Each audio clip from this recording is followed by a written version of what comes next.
সমূহ অসমবাসী ৰাইজক মই আৰম্ভ কৰিলে মোৰ ফালৰ পৰা বিহুৰ আমাৰ মাঘ বিহুৰ বহুত মৰম আৰু শুভেচ্ছা জনালোঁ। আশা কৰোঁ সকলোৰে জীৱনবোৰ খুব সুন্দৰ হৈ যাওক, খুব ধুনীয়া হৈ যাওক, ভোগালী হৈ পৰক। আমাৰ মাঘ বিহুক আমি ভোগালী বিহু বুলিও কওঁ, তো তেনেকেই ভোগালী হৈ পৰক গোটেই জীৱনটো। আৰু তাৰ লগতে সকলোকে জনাওঁ যে এই বছৰত মোৰ দুখন ধাৰাবাহিক, নতুন ধাৰাবাহিক ৰঙত আহিব। আশা কৰোঁ আপোনালোকে সকলোৱে আদৰি ল'ব। প্ৰথমখন আহিব বছৰৰ আৰম্ভণিতে, হয়তো মাৰ্চ মাহত আহিব।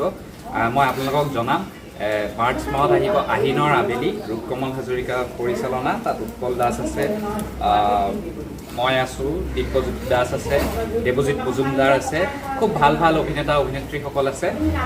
আৰু আনান্যা বহুত দিনৰ মূৰত কামবেক কৰিব। আগতে তাই খুব ভাল কাম কৰি থৈছিলে 5-6 বছৰমানৰ আগতে। গতিকে প্ৰথম অৱস্থাত আহিনৰ আবেলি আহিব, মাৰ্চ মাহত হয়তো। আশা কৰোঁ সেইখন আদৰি ল'ব। তাৰপিছত বছৰটোৰ শেষৰ ফালে আৰু এখন মোৰ ধাৰাবাহিক আহিব নতুন। সেইখন আমি গোটেই ধাৰাবাহিকখন শিৱসাগৰত শ্বুট কৰিম।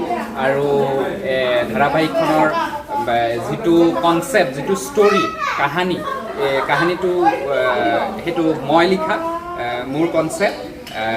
ধাৰাবাহিকখনৰ নাম হ'ল চিনাকি বাঁহীৰ সুৰ। সেইখনো এখন ভাল ব্যতিক্ৰমধৰ্মী ধাৰাবাহিক হ'ব বুলি মোৰ আশা থাকিলে। তাত মই থাকিম, উপকূল বৰদলৈ থাকিব, তেখেতৰ ডাইৰেকশ্যন, আৰু মুন্মি ফুকন থাকিব মোৰ এগেইনষ্টত।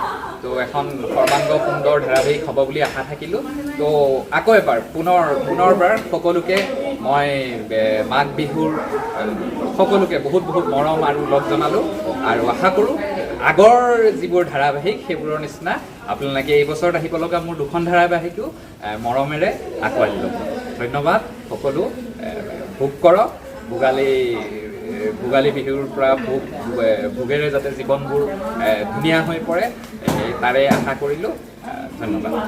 ভিডিঅ'টো চাই যদি ভাল পাইছে তেনেহ'লে লাইক কৰক, কমেণ্ট কৰক, শ্বেয়াৰ কৰক, আৰু লগতে ছাবস্ক্ৰাইব কৰিবলৈ নাপাহৰিব।